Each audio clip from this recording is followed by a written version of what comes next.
Boa noite a todos. Vamos fazer a leitura, Vida Feliz. Leitura. Quando desconhecereis um assunto, confessa a tua ignorância a seu respeito. Não tens obrigação de saber tudo, de estar informado sobre todas as coisas. Questão de apreço é a honestidade de quem reconhece os próprios limites. E mesmo que estejas inteirado da informação que alguém te dá, ouve-a com paciência. Terás ensejo de conferi-la com as notícias que já tens, enriquecendo mais o teu conhecimento e corrigindo. Uma pessoa que parece muito bem informada, às vezes tem somente um conhecimento superficial, aparentando mais do que sabe. Quem sabe ouvir, lucra sempre.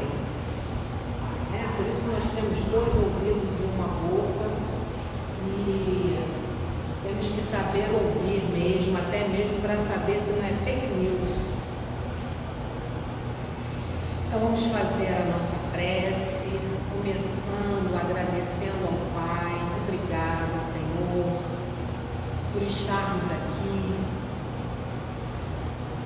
nesta casa para o nosso trabalho da doutrina, nosso trabalho de instrução, da divulgação da doutrina espírita, que possamos assim, Senhor, estarmos cada vez mais aprendendo os teus ensinamentos, os ensinamentos do nosso Mestre Jesus, os ensinamentos da nossa doutrina espírita. E assim pedimos permissão, Senhor, para que possamos abrir esta noite, pedindo que o Senhor nos envolva principalmente o nosso irmão, que vai trazer o nosso assunto de hoje, o nosso estudo, para que ele possa ser incluído em todos os momentos na sua fala. Esteja sempre conosco, Senhor, que assim seja, graças a Deus.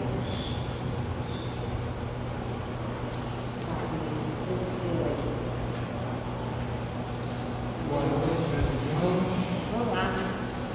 Minhas irmãs, mais uma vez, uma alegria muito grande estar aqui, no nosso lar. E sempre bom contribuir com a doutrina, E eu estava escutando a mensagem, aquela questão que a gente sempre tem que estar aberto às novas informações, E eu costumo falar que um médico sempre tem que escutar o técnico de enfermagem, a enfermeira, porque por mais que ele seja médico, mas muitas das vezes certos detalhes com o paciente precisa estar junto, precisa estar ali na limpeza, em outras questões de dar o remédio, a reação do paciente, e isso em toda a profissão. O engenheiro, por exemplo, ele precisa consultar o técnico, ele precisa ir para campo, não ficar só no computador, no ar-condicionado. Ele precisa vivenciar um pouco a prática, que a maioria das vezes a teoria vai de encontro à prática. Não que a teoria esteja errada, mas a pessoa que está lá na prática, ele tem o seu pulo do gato, vamos dizer assim, para resolver, para dar solução naquele momento. Então, todos nós temos que ouvir aquelas pessoas que julgamos muitas das vezes inferior a nós, mas que elas podem dar um contributo muito grande. E aprender a doutrina não foge a essa questão, porque exatamente nós vamos falar o Evangelho segundo o Espiritismo, itens 1 a 4, não vim destruir a lei. Então, quem é esse homem simples, com sandália, cabelo comprido, vestes toda em desacordo com o rei, com o imperador, com os sacerdotes? Quem é esse homem que veio trazer alguma coisa que está indo de contra, não a lei, mas os meus interesses políticos, principalmente? Então, no outro dia me fizeram uma pergunta lá no centro, se é justo, se é lícito discutir política dentro da casa espírita. Eu falei assim, não, eu particularmente não gosto de discutir política na casa espírita. Ah, mas por quê? Foi por causa da política que Jesus foi crucificado. Foi por causa da política. Foi por causa do olho, do poder, da ganância que Jesus foi mal compreendido e foi crucificado. Então, até nisso, Jesus exemplificou o cuidado que nós temos de falar dos nossos irmãos e principalmente do local, do lugar que a gente está. Então, quando Jesus falou assim, não penses que eu tenha vindo destruir a lei ou os profetas, não os vim destruir, mas cumpri-los, porquanto em verdade vos digo que o céu e a terra não passarão sem que tudo o que se acha na lei esteja perfeitamente cumprido, enquanto reste um único iota e um único ponto. O que Jesus quis dizer com isso? Jesus quis dizer, numa palavra, dentro dessa frase, ele colocou várias questões doutrinárias aí. Primeira questão doutrinária. Em verdade vos digo que o céu e a terra. Quando ele fala o céu, ele está falando de quê? Ele está falando do universo. Então, não vai passar nada no céu e na terra em que tudo se acha na lei. Então, mais um ensinamento doutrinário que Jesus colocou. Que o universo é dinâmico. Se o universo é dinâmico, significa que existem planetas, existem regiões do universo que estão atrasadas e precisam evoluir. E aquelas que já encontraram uma evolução em referência a nós, por exemplo, vão continuar evoluindo. Então, mais um ensinamento numa situação só. E outra, eu não vim destruir a lei, eu vim dar cumprimento. O que Jesus está dizendo com isso? Pessoal, olha só, eu não estou falando nada de diferente que vocês estão falando, só que com uma visão totalmente diferente, mais aprofundada. Esse Deus que Moisés trouxe, um Deus punitivo, houve uma necessidade. Agora, nós nos encontramos numa sociedade em que podemos falar de um Deus amoroso, de um Deus justo, de um Deus único, de um Deus bom. Então, numa parábola, Jesus trouxe vários ensinamentos doutrinários. E que ele, mais do que ninguém, é o caminho, a verdade e a vida. Ele e o Pai é um só. Por quê? Porque Jesus é Deus? Não. Porque ele cumpria efetivamente a lei de Deus. Então, ele era o advogado, ele era o representante na terra da divindade, como até hoje é. Como até hoje é. Se alguém quiser colocar alguma coisa, fazer alguma pergunta, por favor. Você acha que ele quis dizer que ele não foi destruído?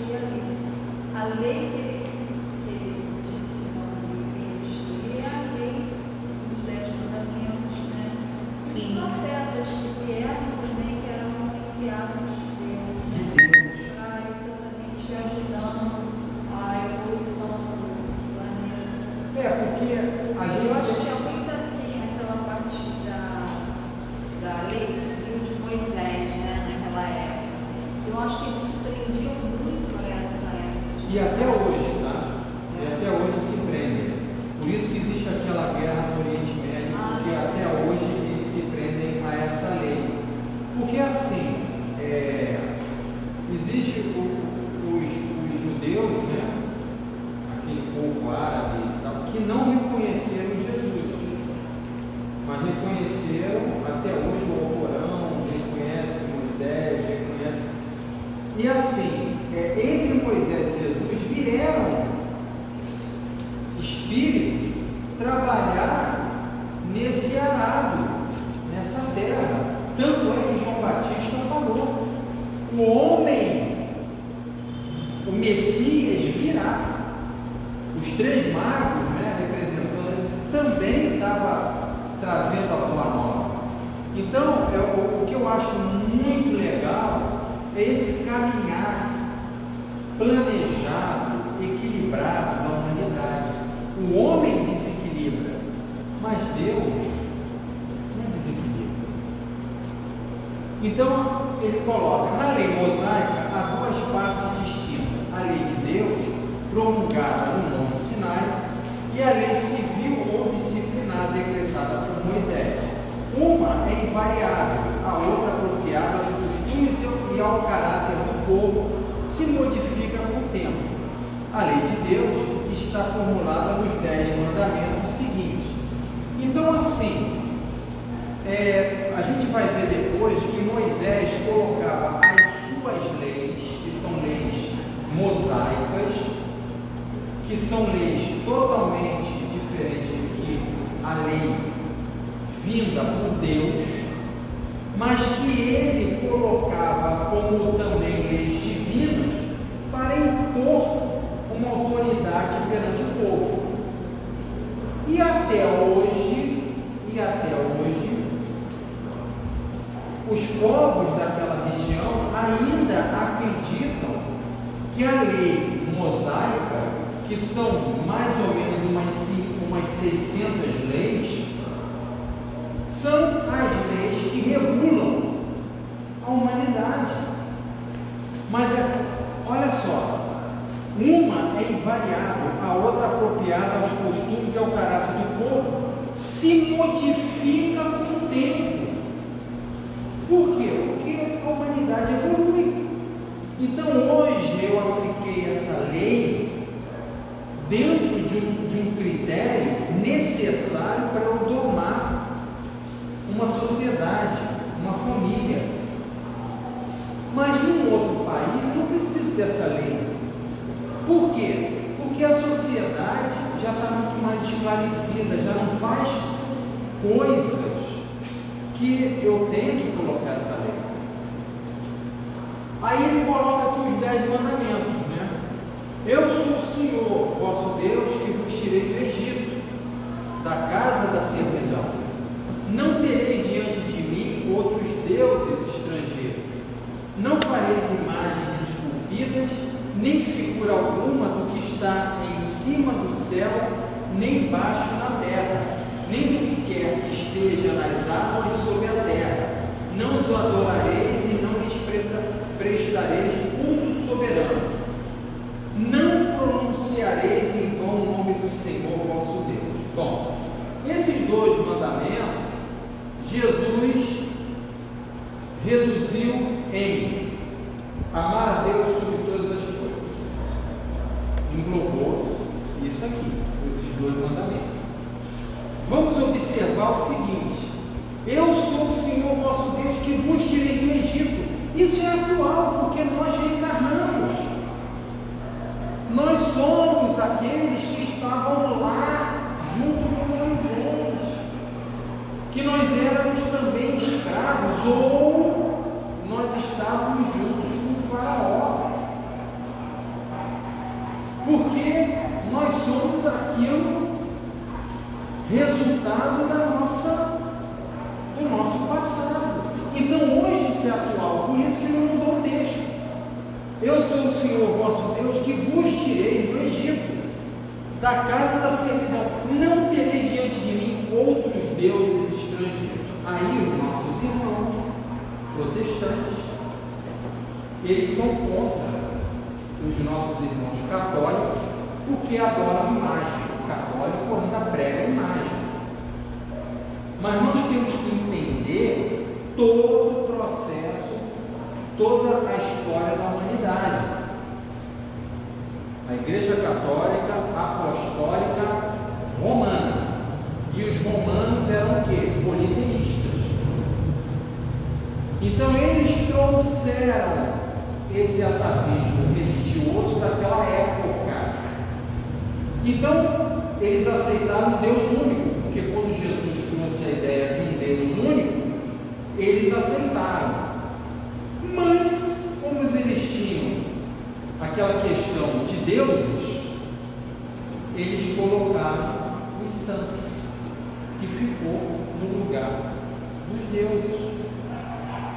Mas quem entende, quem prega o Velho Testamento, porque tem irmãos nossos que pregam somente o Velho Testamento, eles se prendem à letra. É exatamente isso. Então, olha, está lá os 10 mandamentos, está na Bíblia. Que Bíblia? Do Velho Testamento. Não podereis adorar a imagem. Mas a imagem é uma ferramenta para chegar ao fim. Qual é o fim? A espiritualidade. O Espírito, que hoje é São Francisco de Assis, Nossa Senhora, enfim, através daquela imagem eu ainda não consigo tirar a imagem da minha vida. É uma bengala espiritual. Eu não consigo. O espírita já consegue.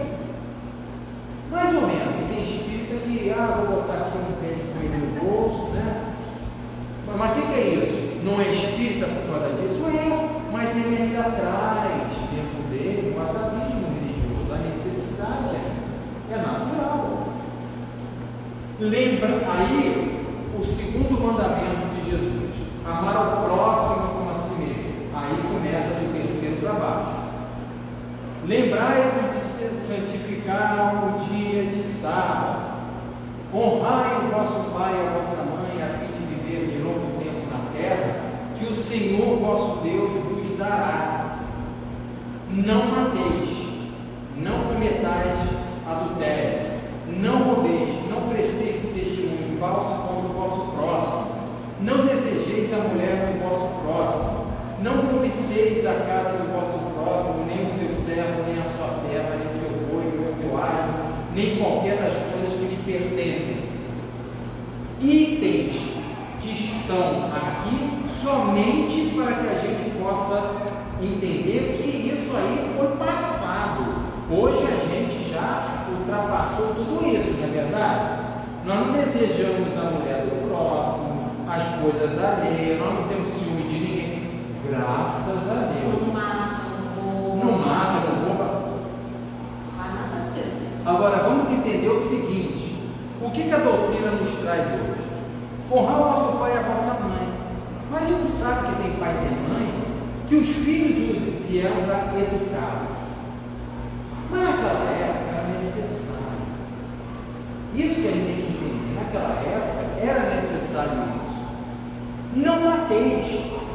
Hoje a gente entende que não é simplesmente tirar a vida de uma pessoa, é não matar a esperança daquela pessoa, é não matar aquela motivação que a pessoa tem. Aí vem sempre uma pessoa para dar aquela, desconstruir aquela ideia.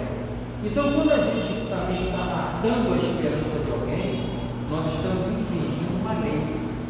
Não mateis. Que naquela época era matança física, realmente. Mas hoje a gente entende a morte de uma outra forma. A depressão é uma morte. O suicídio é uma morte. Não mateis, não se suicida. Né? Não cometais adultério. Adultério é adulterar alguma coisa pré-estabelecida. Corrupção. Não roubeis, não prestei testemunho falso contra o vosso próximo. Meu Deus do céu, a fake news ali. Né? Então Por quê? Porque a verdade não morre nunca. Ela é sempre atual. Não desejeis a mulher do vosso próximo. Não desejeis. Por que o homem não está ali? Porque o homem não poderia ser desejado. Porque a mulher naquela época não tinha nem alma. Então a mulher era objeto de desejo. Então eu não vim destruir a lei. Vamos respeitar a sociedade da época. Então quando a gente fala aqui, não desejeis a mulher do vosso próximo, meninas, não desejei o homem da vossa próxima também. Então está tudo misturado, porque hoje todos nós somos iguais, né? Então, legal. Não cobicei a casa do vosso próximo, nem seu servo, nem sua serva, etc. É a inveja, é o ciúmes, é querer ter mais do que o outro. Ainda vivenciamos muito isso, desde aquela época. Você vê que são palavras antigas, né? E elas servem para hoje, né? Porque você falou aí, adultério, né? Adulterar, é de adulterar, é qualquer coisa. A questão de não matar, tem um aborto. Então, são situações, são questões que foram colocadas há 3.000 anos. Vamos dar um exemplo, né? E serve para hoje. Né? Você falou a questão da mulher e do homem, né? Então, assim, se você pegar, resumir, todas as questões de hoje, a fofoca, como você falou, a fake news, a pessoa falar mal do outro, do próximo, a inveja. Então, você vê que cada uma dessas questões é atual hoje. É atual. E no outro dia, você falou no aborto, no outro dia eu estava lendo no Livro dos Espíritos, que segundo os amigos espirituais, a única, entre aspas, né, aceitação do aborto é quando a mãe corre risco de vida. Em vez de sacrificar a mãe, né, é preferido sacrificar o feto, né, a mulher. Eu estava refletindo sobre isso e eu falei assim, eu vou usar, eu vou ser prepotente agora. Eu discordo. Por que eu discordo? Porque duas questões aí. O aborto por estupro é justificável. Você está punindo uma criança que não tem nada a ver com o ato em si. Tem que punir a pessoa que provocou. Agora, aquela criança veio por uma necessidade. A gente não sabe se aquela criança vai ser amiga dessa mãe, vai salvar essa mãe de uma situação que lá no futuro ela vai passar. E outra coisa, se tiver risco de vida para a mãe, nesse ponto eu vou ser prepotente em dizer, pretensioso, né? Eu discordo. Por quê? Porque eu tenho um exemplo, um amigo meu de faculdade, a mulher dele, o médico falou para ela, se continuar com a gravidez, você não passa, você vai morrer, porque ela tinha eclâmpsia, a pressão dela ia a 26 na gravidez, ela tinha pressão alta, ela não poderia ficar grávida. A filha e o filho nasceram com 5 meses. No outro dia, a reunião do pessoal da faculdade, a filha não foi.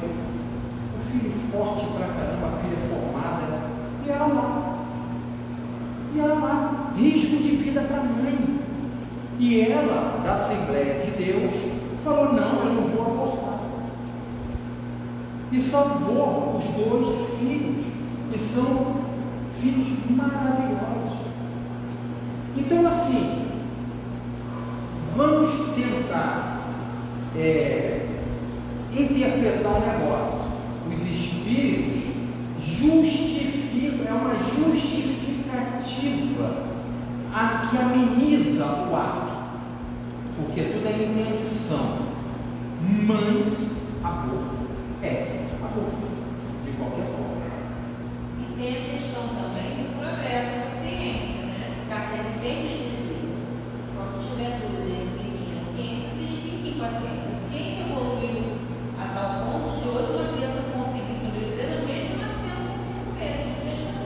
Exatamente. Então, eu acho que naquela época, naquele contexto, talvez fosse muito comum que as mães se salvassem. Mas trazendo isso hoje, atualizando para hoje, já progrediu tanta coisa. Não, e outra, ela teve esses filhos, não foi agora não, tá? Ela agora tá velhinha que nem eu. Ela agora tá velhinha que nem eu, os filhos já tão grandes. Ela teve 27 anos, 28 anos, ela era nova. E naquela época sobreviveu. Então, para que a gente possa refletir que dentro da lei de Deus não existem desculpas. Mas não, é imutável, a lei é única. E aí ele coloca, né, Jesus não veio destruir a lei, isto é, a lei de Deus, veio cumpri-la, isto é, desenvolvê-la, dar um verdadeiro sentido e adaptá-la ao grau de adiantamento dos homens. Por isso é que se nos depara nessa lei o princípio dos deveres para Deus e para com o próximo, base da doutrina. Quanto às leis de Moisés, propriamente ditas, ele, ao contrário, as modificou profundamente, quer na substância, quer na forma, combatendo constantemente o abuso das práticas exteriores e as faltas interpretações. Por mais radical reforma não podia fazê-las passar do que as reduzindo a esta única prescrição: amar a Deus acima de todas as coisas e ao próximo como a si mesmo, e acrescentando: aí estão a lei toda e os profetas. Ou seja, é uma lei universal. É uma lei universal. Amar a Deus acima de todas as coisas. E como é que a gente vai amar a Deus? Colocando florzinha, um buquê de flores no altar? Ah, eu amo você. Não. É cumprindo a lei de Deus. É respeitando a lei de Deus. É entendendo. Olha, o livro que é complicado, o pessoal foge feito, sei lá, está fugindo de um bicho, é a Gênesis. Mas se a gente estudar a Gênesis, nós vamos ver que é Deus. Mas a gente tem que estudar a Gênesis toda, não é só no segundo capítulo lá, não, que é Deus. É a Gênesis toda, para a gente ver todo o mecanismo, a dinâmica do universo, para que a gente possa entender a engenharia divina. Então, assim, quando Jesus diz que ele não veio destruir, ele sendo filho do homem, ele estava não combatendo aqueles que estavam com o Alcorão, com a lei de Moisés na mão. Não, tudo isso aí está correto. Agora, vamos dar um outro sentido. Só que os fariseus, os saduceus, eles observaram Jesus porque Jesus estava rebanhando, porque a palavra convence, mas o exemplo arrasta. Então ele estava arrastando aquela multidão e, opa, peraí, estão tirando o nosso poder. Tudo por causa do poder. Em nenhum momento alguém olhou para ele e, poxa, vamos refletir sobre o que ele está dizendo. Porque eles ainda não estavam preparados. E vou dizer mais: hoje, se Jesus vier à terra, logicamente que ele não viria como ele veio, iam matar ele da mesma forma. Iam continuar matando. É só soltar o irmão Jesus lá, justamente no Talibã. Acabou. Não botava uma bomba ali para explodir. Porque a humanidade ainda não entendeu o verdadeiro motivo, que nem um expositor falou. Nós ainda não entendemos que somos espíritos, nós não somos um corpo, nós somos espíritos. O dia que a gente entender que somos espíritos, vai ser mais fácil. Então, o Talibã acha que vai encontrar lá, explodindo. Eles ainda vivenciam isso. Por essas palavras, o céu e a terra não passarão sem que tudo esteja cumprido até o último iota. Quis dizer Jesus ser necessário que a lei de Deus tivesse cumprimento integral, isto é, fosse praticada na terra inteira, em toda a sua pureza, com todas as suas ampliações e consequências. Efetivamente, de que serviria haver sido promulgada aquela lei se ela devesse constituir privilégio de alguns homens ou sequer de um único povo? Sendo filho de Deus, todos os homens, todos, sem distinção nenhuma, são objeto da mesma solicitude. Então não adianta pensar, nessa semana eu fiz um atendimento fraterno que a pessoa chegou e falou assim: vai, eu tenho que voltar de novo com meu marido? Não dá para eu ter um descanso? Eu falei: por que você está dizendo isso? Não, porque eu tenho que suportar, Vou fazer o quê? Pois é, enquanto você não aprender a amar,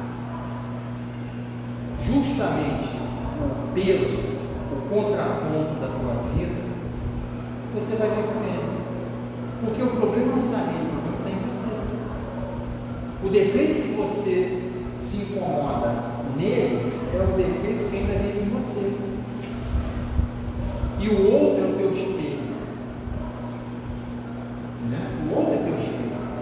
E o outro está te chamando a atenção. Aí você se revolta, porque você não quer ser aquilo que o outro está te mostrando. Então, enquanto você não amar esse seu inimigo, você vai voltar com ele no tempo que for necessário. Está escrito aqui, até o último iota que Jesus dizia necessário que tivesse o cumprimento integral da lei. Então não tem jeito. A gente vai ter que vir com aquele que hoje é o nosso marido, nossa esposa, nosso filho, não importa, e aqueles que ainda estão na espiritualidade e que a gente também tem que ter com eles. Olha só, é muita coisa, é muito trabalho, Mas o papel de Jesus não foi de um simples legislador moralista, tendo por exclusiva autoridade a sua palavra. Cabia-lhe dar cumprimento às profecias que lhe anunciaram o advento. A autoridade lhe vinha da natureza excepcional do seu espírito e da sua missão divina. Ele viera ensinar os homens que a verdadeira vida não é a que transcorre na terra, e sim a que é vivida no reino dos céus. Viera ensinar-nos o caminho que a esse reino conduz, os meios de eles se reconciliarem com Deus e de pressentirem esses meios na marcha das coisas por vir, para a realização dos destinos humanos. Que coisa linda! Coisa maravilhosa o trabalho de Jesus. Nós ainda não tiramos Jesus da cruz. Jesus continua na cruz, gente. Falou em Jesus, o caminho de Jesus com aquela cruz pesada, a crucificação. Se Jesus entrasse por aquela porta, ele viria como? Com calça jeans, com tênis, talvez até com uma camisa fora da calça, mas com amor ainda muito maior, porque não é a vestimenta, não é? A gente ainda está com Jesus na cruz ali. Jesus não é esse que está na cruz. Aquilo ali foi simplesmente uma representação do amor, do perdão, de você, mas Jesus perdoou os nossos pecados. Não, Jesus perdoou os pecados nossos com Ele, não foi com o outro. Tanto é que Ele fala: Pai, perdoai-os, eles não sabem o que fazem. Não é perdoar a nossa caminhada, agora vou bater asinha, sou um anjinho. Não, é perdoar-vos o que Ele estava fazendo com Ele, com o Filho do Homem. Tanto é que Ele olhou para Maria e falou: Maria, eis o teu filho João. João, eis a tua mãe Maria. Por quê? Porque eles precisavam estar juntos para a reconciliação entre os dois, porque eles ainda tinham que vivenciar coisas do passado. Então, Jesus não renunciou a Maria, mas Jesus espiritualmente era muito mais evoluído do que Maria. Maria não aceitou a morte de Jesus.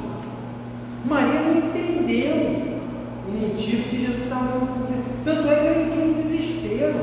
Ele olhou a mulher: não chores por mim. Mulher. Jesus não falou assim: mãezinha, não chora por mim. Não. Mulher, por que choras?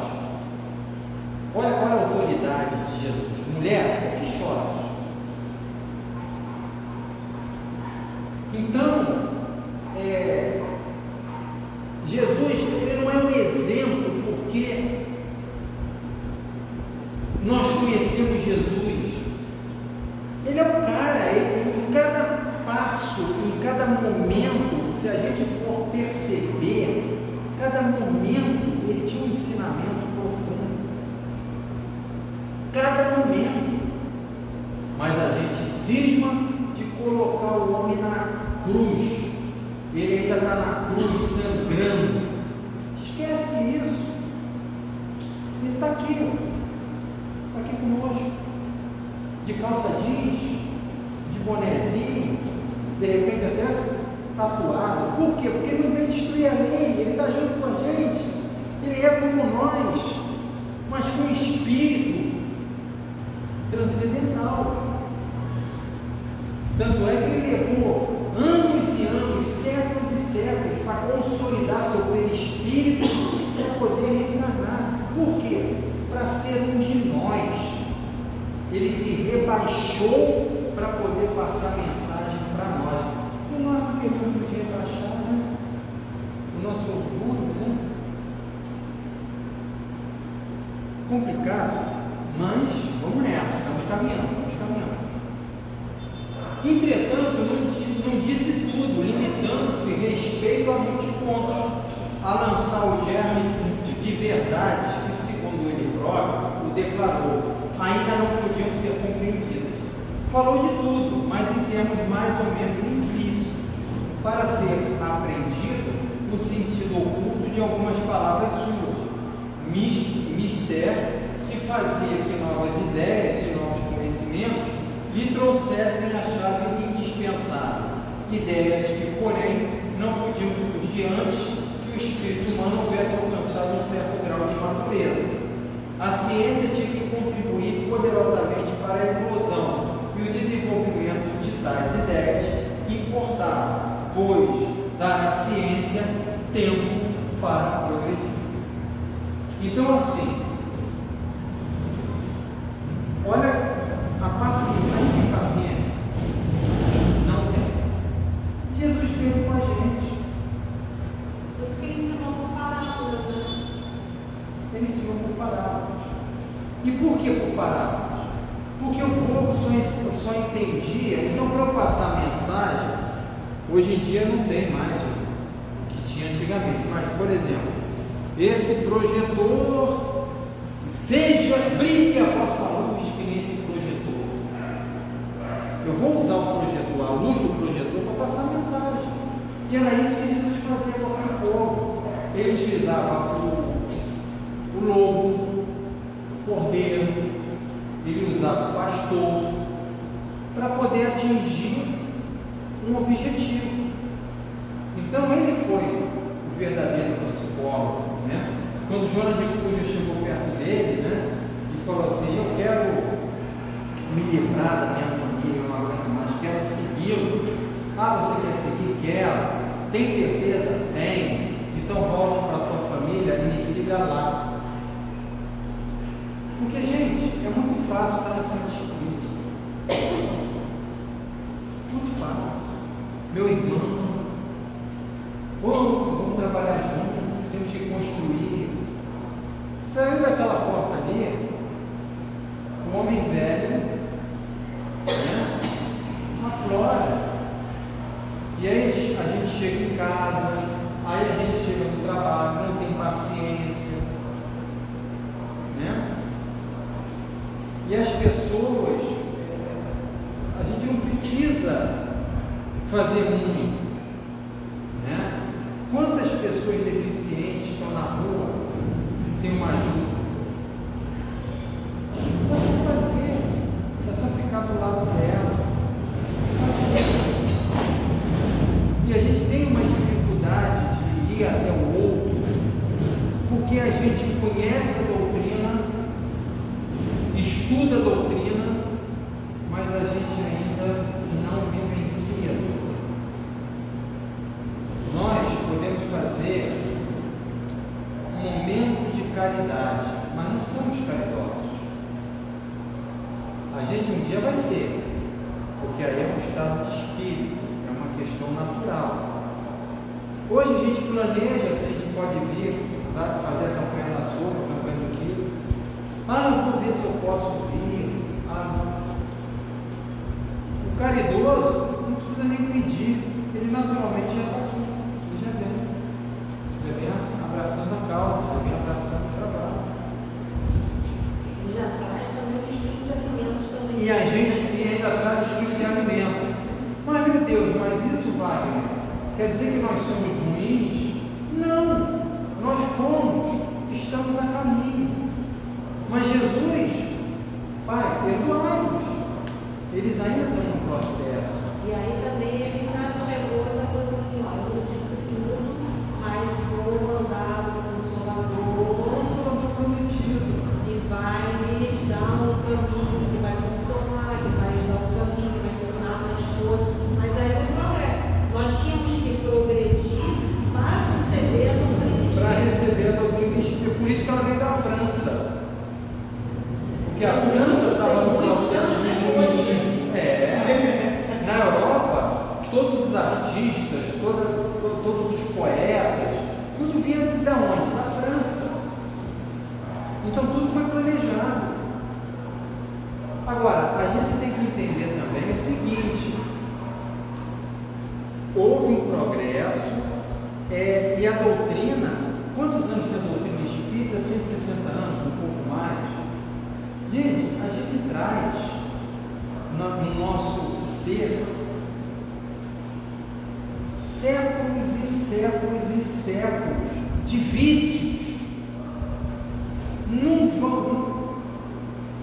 Eu fui apresentado, possivelmente, se a gente for fazer uma conta da tia Teteca, vamos supor que cada um aqui vai desencarnar com 80 anos, só como exemplo, tomara que a gente se encarne bastante tempo, mas vamos supor 80 anos. 80 anos.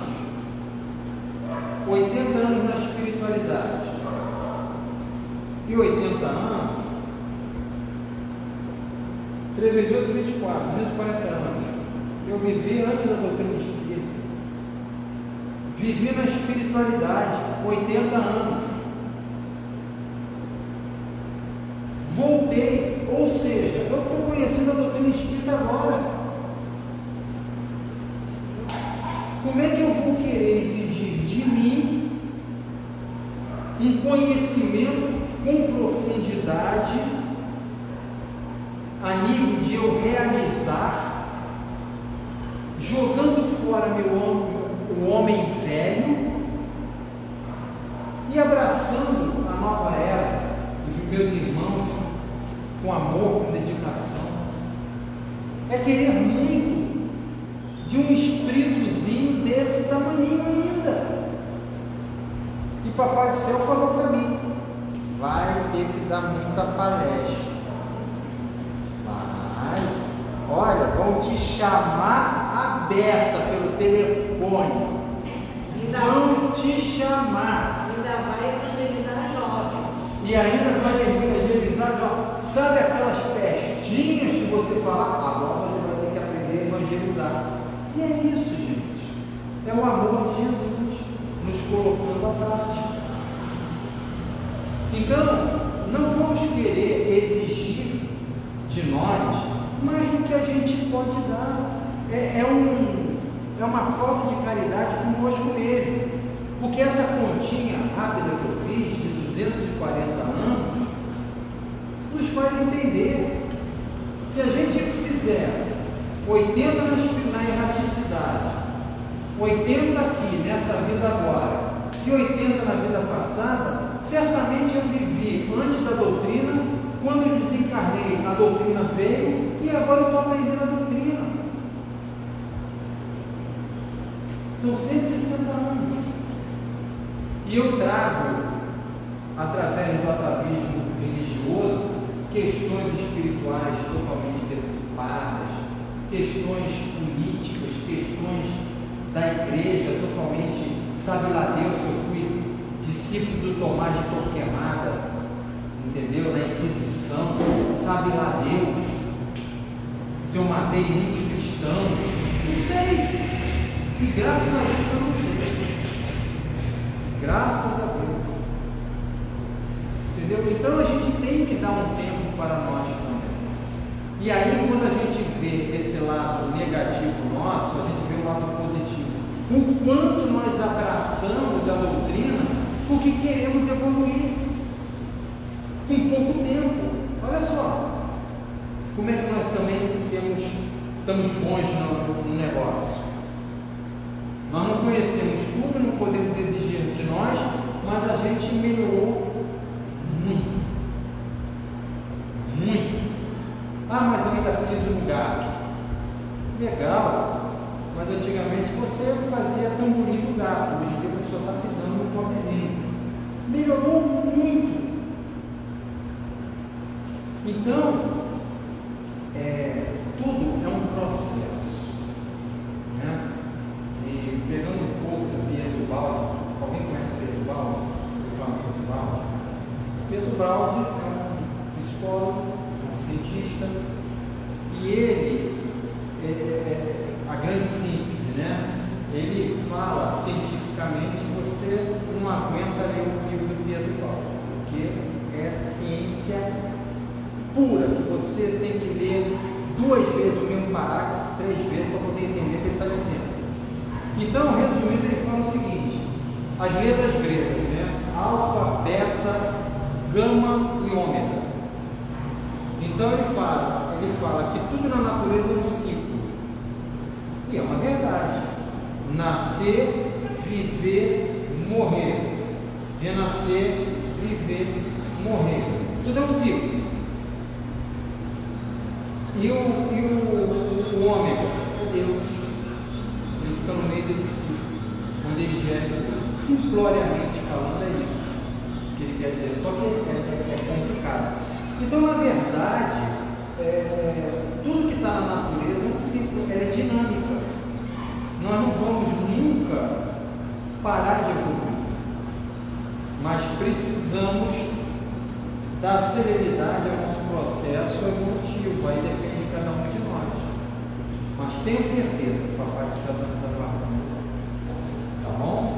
Então, muito obrigado aí pela oportunidade. E aí, né, a palestra comemorativa, lembrando, dia 26/4, a nossa casa completa 38 anos de aniversário.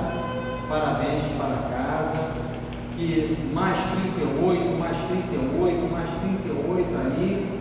O importante é a casa estar dando uma contribuição para todos nós, né? Obrigado, Alice. Obrigada, Wagner. Obrigada mesmo. Então, é isso mesmo que o Wagner falou.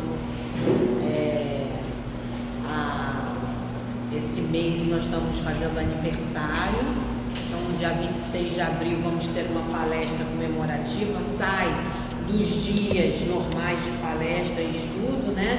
Porque é numa quarta-feira, mas esperamos que todos possam vir para realmente prestigiar essa casa que está sempre nos ajudando, nos acolhendo,